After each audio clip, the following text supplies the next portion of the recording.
कि तव्हांजे जीवन में केतिरो बहितर थी सके थो अगरि तव्हां थोरी एडजस्टमेंट कयो पंहिंजे रवैये में।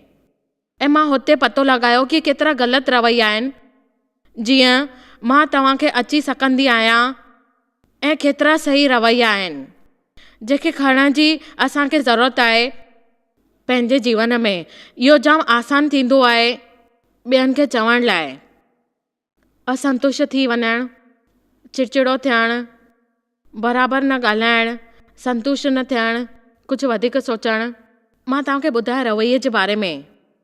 अगरि तव्हां पंहिंजे बारे में नथा सोचो, तव्हांखे राति जो सुम्हण में थोरी तकलीफ़ थी हुजे, बसि यादि कयो बहितर परिवार में जीअणो आहे।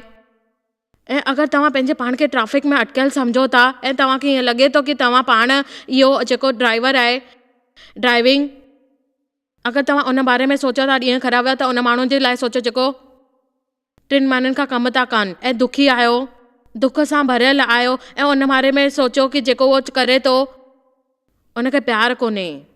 तव्हांखे हमेशह पंहिंजे पाण में सोचणो आहे, अफ़सोस न रखणो आहे कि तव्हां सां बॉस ईअं ॻाल्हायो। उन ॾींहं में कमु करण जे लाइ सोचियो, 3 ॾींहं इंजॉय करण जे लाइ सोचियो, हफ़्ते में $3 पंहिंजे परिवार खे खाराइण जे लाइ उन 3 ॾींहं कमु कई। तव्हांजी कार ख़राबु थी वई ऐं तव्हां पंधु था कयो ऐं तव्हांखे प्रिविलेज मिले कि उहो तव्हां कमु करे सघो। अगरि तव्हांजी कार पार्किंग नथी मिले त तव्हां सोचियो कि इन में कुझु भलाई थींदी ऐं कुझु ब्लॉक्स थी वञनि। उहो वक़्तु अची वियो आहे तव्हांजे रवैये जो। अगरि तव्हां आईने में कुझु अच्छा वार था ॾिसो त उन कैंसर मरीज़ जे बारे में सोचियो, केमोथेरेपी मां जेको आयो आहे ऐं वार बि न अथसि, पाण खे उदास ॾिसंदा आहियो ऐं तव्हांखे कोन कंदा आहियो। महिरबानी मञियो, तव्हांजे जीवन में बुलावो छा आहे, तव्हांखे छा करिणो आहे ऐं तव्हां कीअं थिया आहियो शिकार पाण जा।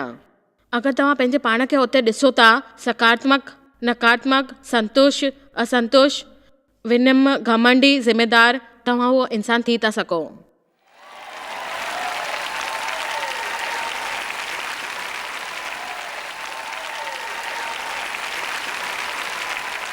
हे सभु क़िस्म आहिनि रवैये जा। सकारात्मक रवैया, नकारात्मक रवैया, ऐं तव्हांखे उहो जेको कम आहिनि उहो तव्हांखे संतुष्ट न करे सघंदा आहिनि, जंहिंजे करे धन्यवाद न करे सघंदा आहियो, आत्मदया रुचि न थी सघंदी आहे ऐं हलंदा रहंदा आहियो। अगरि तव्हां पंहिंजो रवैयो रखी था सघो, जीअं येशू पंहिंजो रवैयो रखियो हो ऐं उहो असांजो उदाहरण हुजणु खपे हिकु ॻाल्हि में रवैयो रखे। फिलिपिन्स 2 में लिखियलु आहे कि जीअं येशू जो स्वभाव आहे पाण में, ओड़ो ई तव्हांजो हुजे।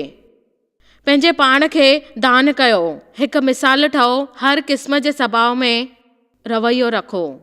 मां अॼु तव्हांखे चवां थी कि तव्हां हर ॾींहं जे आधार ते पंहिंजो स्वभाव सही कंदा रहंदव, चाहे तव्हांजे जीवन में कुझु बि थी रहियो हुजे, पोइ जीवन जो आनंद वठो। मां तव्हांखां सवाल पुछणु चाहियां थी, छा तव्हांजी समस्या सचपच तव्हांजी समस्या आहे या तव्हांजे पंहिंजी समस्या जे प्रति स्वभाव आहे?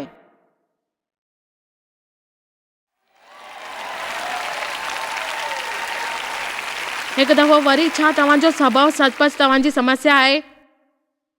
मुंहिंजो मतिलबु आहे तव्हांजी समस्या सचपच तव्हांजी समस्या आहे या इहो स्वभाव जेको तव्हांजी समस्या आहे, इहा ई तव्हांजी समस्या आहे। तव्हां ॼाणींदव कि संसार में कुझु माण्हू अहिड़ा आहिनि जंहिंजी समस्या बिल्कुलु उहा ई आहे जेकी तव्हांजी आहे, ऐं पोइ बि उहो वधीक ख़ुशि आहिनि। तव्हांजे करे इहो समस्या जे बारे में कोन आहे कि उन जे बारे में आहे कि ढंग सां उन जो ॾिसणु ऐं उनखे पंहिंजे समस्या सां परे करणु अॼु जो संदेश आहे। उन समस्या ते अॼु जो संदेश कठिन कोन्हे, इन में कुझु गहराई कोन्हे, इन में कोई उलझन कोन्हे। अगरि तव्हां अॼु हिन मां सम्झी वरितव, मुंहिंजो मतिलबु आहे कि तव्हां मां जाम नाख़ुशि आहिनि, पंहिंजे जीवन जे प्रगति में न पातो आहे।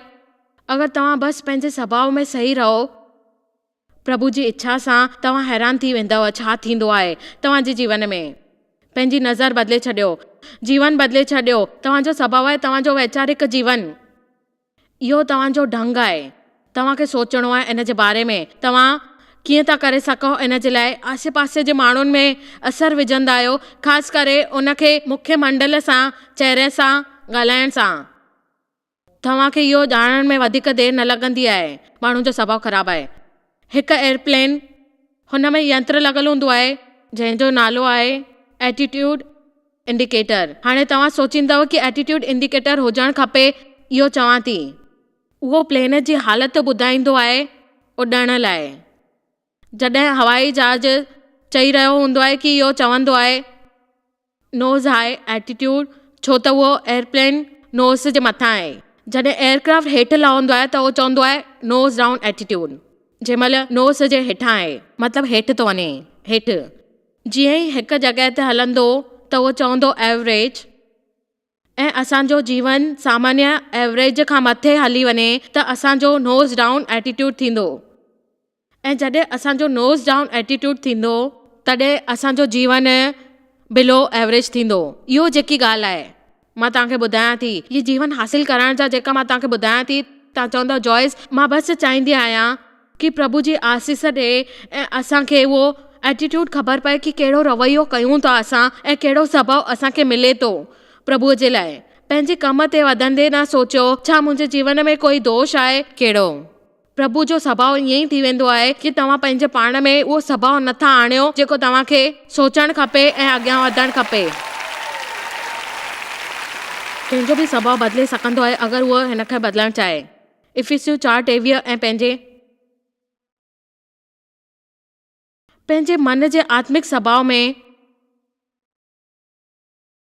नओं थींदो वियो, हाणे थोरो पुठियां हलो। वचन 22 में तव्हां पंहिंजे चाल चलत ऐं आत्मिक स्वभाव खे ॾिसो। वचन 22 में ॾिसूं था उहो मनुष्य जॾहिं छॾे वेंदो, फिटी कयो उन पुराणे मनुष्य खे जेको पुराणो मनुष्य आहे ऐं पुराणे ॼाणे माण्हू खे छॾे ॾियो, पुराणे जीवन खे हटाए छॾियो ऐं वापसि अचो उन व्यवहार में ऐं पुराणो कुझु न हुजे जिते। ऐं जिते उहो चए थो की वचन 24 ते असांखे नओं माण्हू साम्हूं अचे जेको नओं आहे प्रभु जे अनुसार ऐं प्रभु जे तरीक़े सां ऐं पवित्रता सां। वचन 22 चवंदो आहे की झूने माण्हुनि जे तरह नओं करणु बंदि कयो। वचन 24 चवंदो आहे की नई सृष्टि वांगुरु व्यवहार करणु शुरू कयो ऐं छॾे ॾियो जेको झूनो आहे। वचन 23 चए थो की पुल जे मथां जिते तव्हां झूने माण्हुनि जो व्यवहार करण खां नए माण्हू जो व्यवहार करणु ॾिसो था, वचन 23 ॾिसूं, उहो पंहिंजे आत्मिक स्वभाव में नया थींदा विया। हिकु ताज़ो मानसिक आत्मिक रवैयो स्वभाव। तव्हांखे ख़बर आहे इहो जीवन असांजो रवैयो आहे कि असांखे तव्हांजी सफलता मिले। तव्हां जाम दफ़ा ईअं कंदा आहियो कि तव्हांखे फ़िक्र करणी पवंदी आहे कि तव्हांखे वधीक हुनरमंद हुजणु खपे। जीअं तव्हां उहो चवंदा आहियो कि शैतान असांखे ॿुधाईंदो आहे कि असां इहो करे रहिया आहियूं ऐं असां जाम स्मार्ट आहियूं, कंपनी में स्मार्ट आहियूं, कॉलेज में स्मार्ट आहियूं, कि तव्हांखे सभिनीनि खां वधीक मिलणु खपे। उहो पसंदि कंदा आहियो ऐं तव्हांजो रवैयो जेको आहे उहो ग़लति थी वेंदो आहे सभिनीनि जे साम्हूं।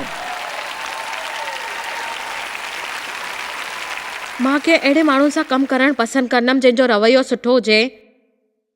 उहो शायदि सभिनि खां तेज़ न हुजे पूरे बॉक्स में ऐं उहो कंहिं तरह सां कंहिंजे इर्द गिर्द चकर हणनि था। उहे चवनि था असां अलॻि अलॻि 25 कम करे सघंदा आहियूं, मां हर कंहिंखां बहितर आहियां। ख़ैर तव्हां हैरान थींदव कि कीअं पवित्र आत्मा तव्हां सां गॾु जुड़ी वेंदी आहे अगरि तव्हां बसि हिकु सुठी स्वभाव रखो। तव्हां उन सां गॾु अॻियां वधंदव, तव्हांखे ख़बर न पवंदी। हिकु सुठी स्वभाव। मां माण्हुनि सां कमु करणु पसंदि कंदी आहियां जंहिंजो रवैयो नरम हुजे, धन्यवादी हुजे, सकारात्मक हुजे ऐं ज़िम्मेदार हुजे। पंहिंजे रवैये जी जांच कयो, सुठो थींदव। जे तव्हां ॾिसंदव उहो जेको रवैयो आहे, जेको गानो तव्हां उन वांगुरु ॻाईंदा आहियो जॾहिं तव्हां चवंदा आहियो सुबुह जो उथी करे दुनिया खे वञणु ॾियो, टिप टिप बरसायो पाणी, मां पंहिंजे ढंग सां ई कंदमि, या छा सुहानी सुबुह आहे, छा सुहानो ॾींहुं आहे।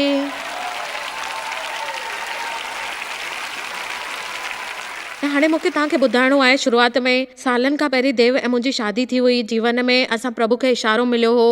मूंखे मथां काफ़ी कमु करण लाइ मां हिकु गंभीर अकड़ू ख़राब स्वभाव वारी माई हुयमि। देव हिकु ख़ुशि मिज़ाज माण्हू हुयो ऐं सकारात्मक माण्हू हुयो। ख़बर अथव उहो हिकु ॾींहुं उथियो, सुबुह जो उथंदे चयईं कि मूंखे तोसां ॻाल्हाइणो आहे। मां हुनखे चयो तूं चुप करे वेह। छा तव्हांखे हिते ॻाइणो आहे जॾहिं तव्हां उथो? मूंखे पंहिंजे समस्याउनि जे बारे में सोचणो आहे जेको ॿियनि मूंसां गॾु कयो आहे। मां छा कंदमि उन सां गॾु बदिलो वठण में। इहो थोरो अजीब थो लॻे, पर अफ़सोस जी ॻाल्हि इहो आहे कि इहो सच आहे, मां ॿुधणु न पई चाहियां। ख़ैर, तव्हांखे ख़बर आहे छो मुंहिंजे ख़्याल सां प्रभु लटकी विया आहिनि? तव्हां उहो ई माण्हू आहियो जेको पुराणे गाने में अटकी विया आहियो ऐं तव्हांखे हिकु नओं गानो ॻाइणो आहे। मां तव्हांजे लाइ हिकु नओं गानो लिखियो।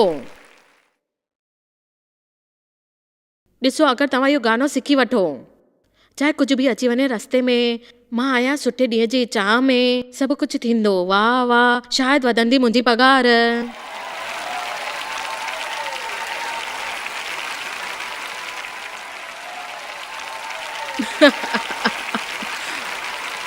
ओ मां तव्हांखे ॿुधायां थी, मुंहिंजे ख़्याल सां वर्शिप टूर मुंहिंजे पुठियां पवंदा। छा तव्हां कल्पना कंदव?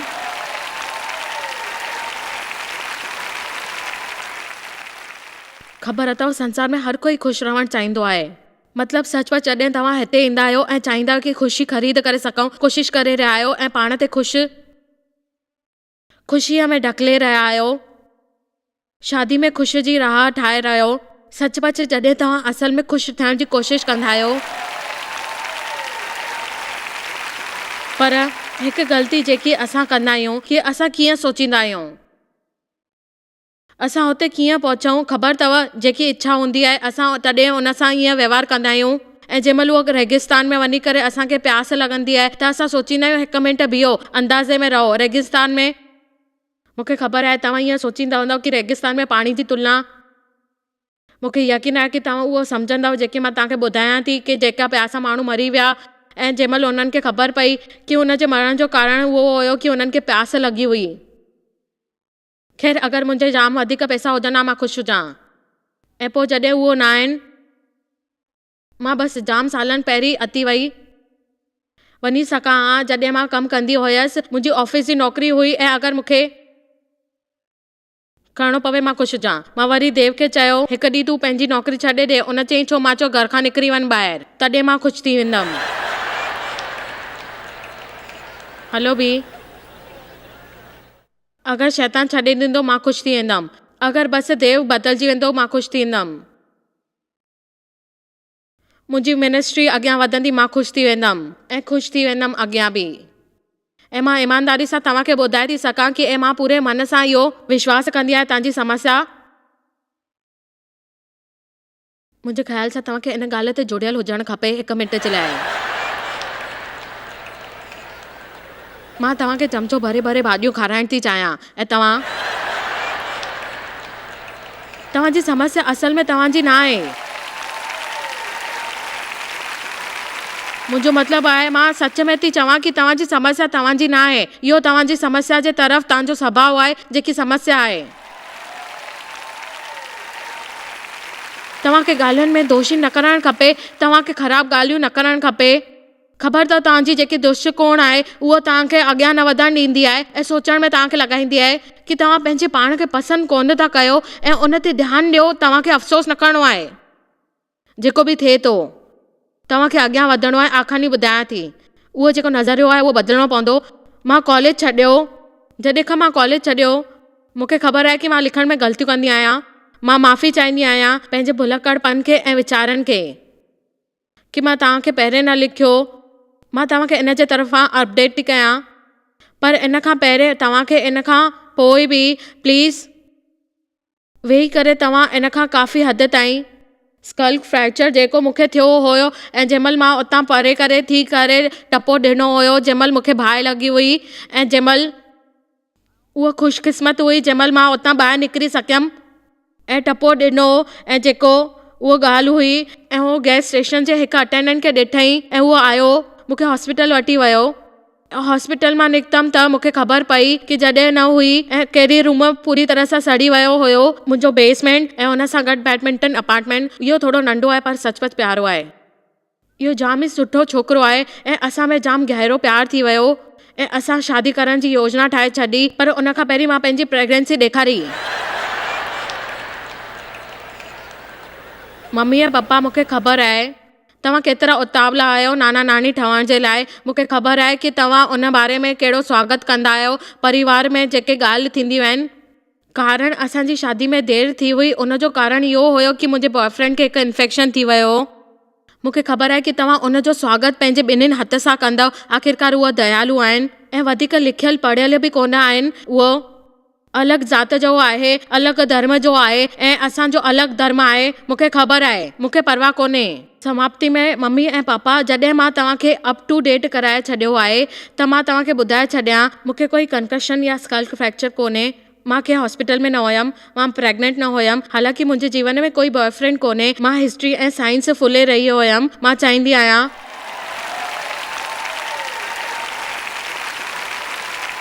सच में चाहियां पई तव्हांखे हिकु दृष्टिकोण ॾेखारियां।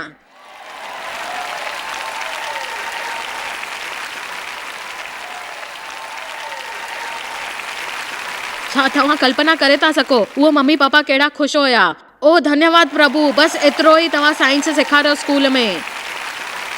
ओ धन्यवाद प्रभु। अगरि उन फ़ोन करे चई छॾियां कि मां हिस्ट्री ऐं साइंस में फेल थी वई आहियां, शायदि हार्ट अटैक अची वञे हा, वधीक परेशानी, जाम क्रोधित थी वञे हा ऐं तव्हांखे ख़बर पए हा। अॼु तव्हांखे थोरो वक़्तु कढणो पवंदो, पंहिंजी समस्या जे तरफ़ ॾिसणो पवंदो, सही नज़र सां उन ते। अहिड़े माण्हुनि कहिड़ी ॻाल्हियुनि सां जुड़ियल आहिनि, कीअं माण्हू कंहिंसां कुझु करणु वठा। मां वरी चवंदसि, तव्हांजी समस्या सचपच तव्हांजी न आहे। इहो तव्हांजो सुभाउ आहे उन समस्या जे लाइ जेकी तव्हांजी समस्या आहे। ॾिसो, सुठी ॻाल्हि जेकी सुभाउ जे बारे में आहे उहो आहे कि तव्हांजो सुभाउ तव्हां हुनखे बदिले था सघो। तव्हांखे इंतज़ारु कोन करणो पवंदो आहे। तव्हां सच में पंहिंजो सुभाउ बदिले सघंदा आहियो। विक्टर फ्रैंकल, जॾहिं उहे हिकु कॉन्संट्रेशन कैम्प में हुया जर्मनी में, उन चयो माण्हुनि खे आज़ादी खपे ऐं आख़िर में जेसिताईं उहो पंहिंजो सुभाउ नथा बदिले सघनि, तव्हांजो कठिन हालत में हुया उन्हनि जे साम्हूं उन कॉन्संट्रेशन कैम्प में। तॾहिं उन्हनि चयो कि मूंखे इहो करिणो आहे ऐं मां उहो रोटी खाई सघां थो। भले मुंहिंजो खाधो खणी वञो, भले मुंहिंजा कपिड़ा खणी वञो, भले मुंहिंजो हंधु खणी वञो, मूंखे मुश्किल में विझी छॾियो, मूंखे जाम महिनत करायो, पर तव्हां मूंखां उहा शइ नथा वठी सघो जेको मूं वटि आहे। मूं वटि आहे सुठो रवैयो ऐं उहो जेको सुभाउ आहे।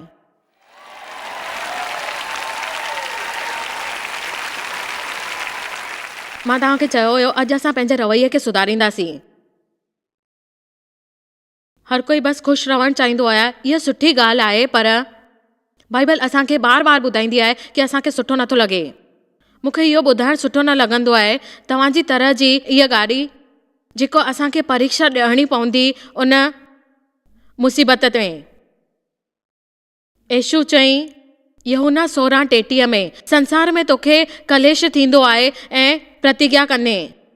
वरी ॿियो दफ़ो उन्हनि चयो, उथो खिलो। महिरबानी उथो। छो त तव्हांखे उहो हासिल करणियूं आहिनि ॻाल्हियूं जेको मूं वटि बि आहिनि। परेशानियुनि खे हटाए छॾियो जेके तव्हांखे कलेश पैदा कंदियूं आहिनि। तव्हांजे जीवन में तव्हांखे उथी करे ख़ुशि रही सघणो आहे। यीशू इहा ॻाल्हि चई आहे, मां खटी वियो आहियां।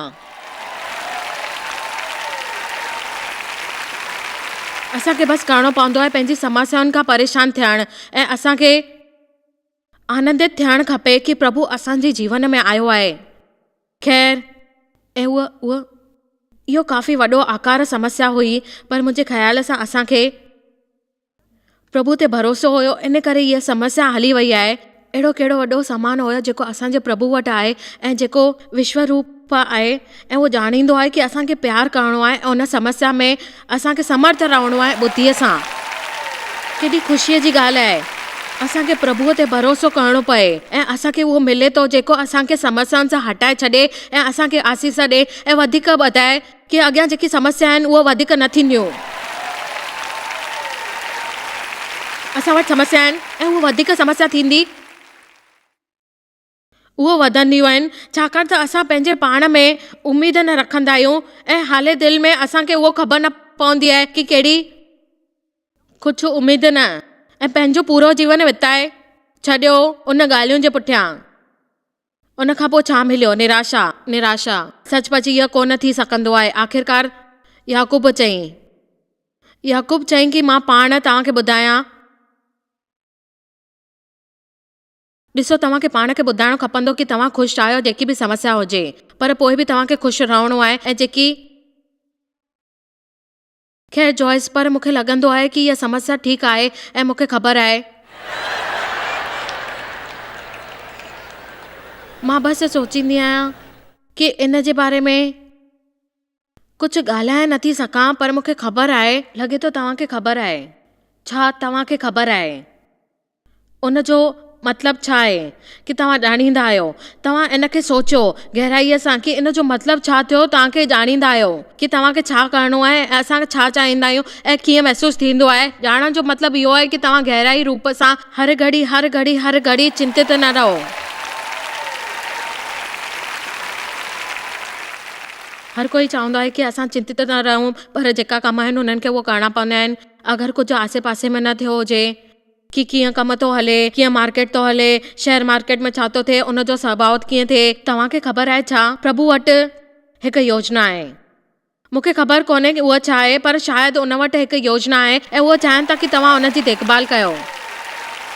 पर पोइ बि प्रभु पाण असांजी देखभाल कंदा ऐं इन तरीक़े सां असांखे कंहिं ॿिए तरीक़े सां अॻियां वधण लाइ चवंदा ऐं देखभाल कंदा जीअं चवनि था।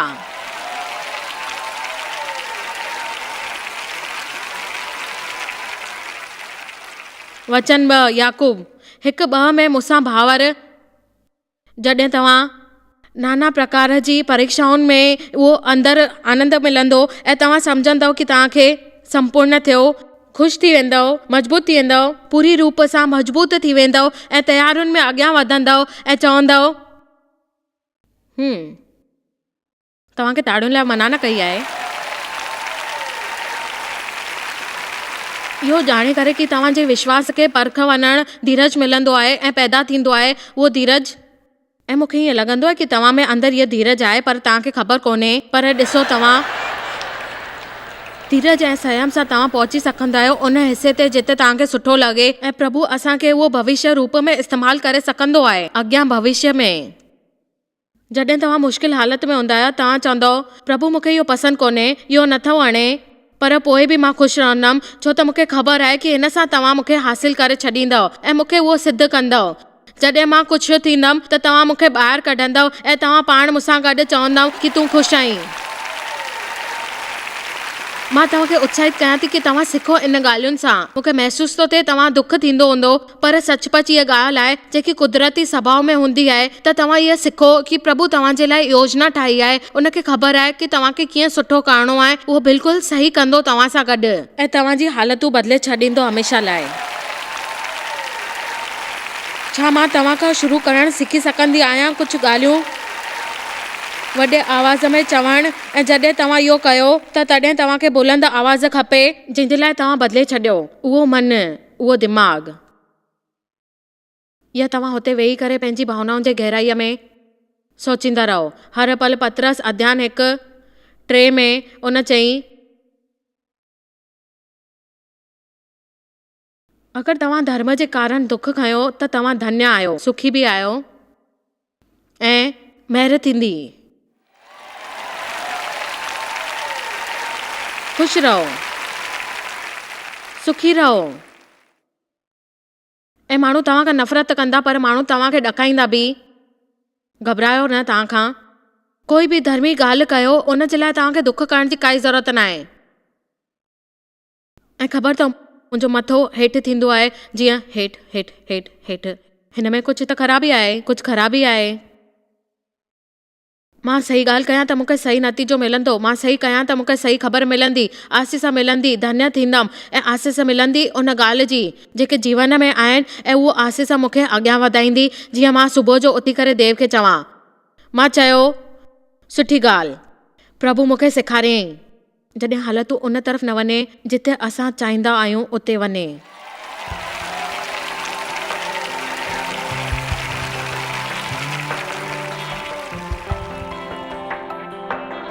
असांखे पंहिंजे स्वभाव सुधारण जी ज़रूरत आहे वक़्तु वक़्त ते। मां तव्हांखे उत्साहित थी कयां कि तव्हां पंहिंजे स्वभाव जे लाइ कुझु कयो।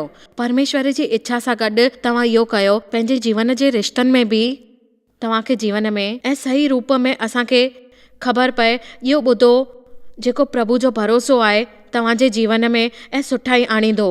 तव्हांखे इहो कुझु करिणो आहे। मां वरी वापसि ईंदमि इन संदेश खां पोइ मूंसां गॾु हुजो। मुंहिंजो चवणु आहे उन सभिनीनि खां वॾी ॻाल्हि इहा आहे त हुनखे ॾियूं जेके ज़रूरतमंद आहिनि, पंहिंजे प्यार सां, हिकु साफ़ दिलि सां ऐं सुभाउ सां। मन जो यीशू अचे त उनखे असां ॾिनो। प्रभु पंहिंजो इकलौतो पुटु ॾिनई। जिते किथे यीशू वियो, माण्हुनि जी मदद कई, हमेशह ग़रीबनि जी मदद कई ऐं असांखे उन माण्हुनि जे हथ वधाई जेको असां आहियूं। मां तव्हांखे उत्साहित थी कयां कि अॼु पंहिंजो ख़ासि प्रेम आधार मोकिलियो। बसि असांजे मिशन जे लाइ चेक ते लिखो मिशन। असां ॾियणु चाहींदा आहियूं मिशन खे। असां उन ताईं वञणु चाहींदा आहियूं जेके बुख में आहिनि, बेघर आहिनि, दुखी आहिनि, जंहिंजे जीवन में मसीहो कोन्हे, डॉक्टरी सहायता खपे, जिन वटि साफ़ सुधार पाणी कोन्हे। जाम अलॻि अलॻि तरीक़ा आहिनि जंहिंजे तरफ़ असां माण्हुनि जे जीवन जो बदलाव करे सघूं था। तव्हांजी ज़रूरत आहे, असांजी मदद कयो। तव्हांजी उपहार सां असां मिशन खे पूरो करे सघंदासीं। प्रभु जी आसीस थिए।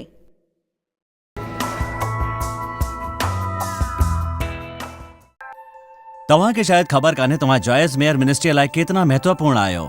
असां तव्हांजी क़दुरु कयूं था ऐं पंहिंजे दोस्तनि ऐं भागीदारनि खे धन्यवाद करियूं था जंहिंजे करे दुनिया भर में सेवा करणु मुमकिन थियो आहे। असां मिली करे बुखियनि खे खाराईंदा आहियूं, ग़रीबनि खे कपिड़ा ॾींदा आहियूं ऐं देश खे हिकु शुभ संदेश ॾेई रहिया आहियूं। महिरबानी करे अॼु ई jmmindia.org ते असां खां संपर्क कयो। प्रार्थना जे लाइ, विनती करण जे लाइ, असांजे संसाधनों जे बारे में ऐं वैदिक ख़बर वास्ते, जॉयस जी सभाउनि जो वक़्तु ॾिसण वास्ते, असांजा भागीदार ठहण वास्ते, जीअं असीं सॼी दुनिया में मसीहा जो प्रेम विरायूं।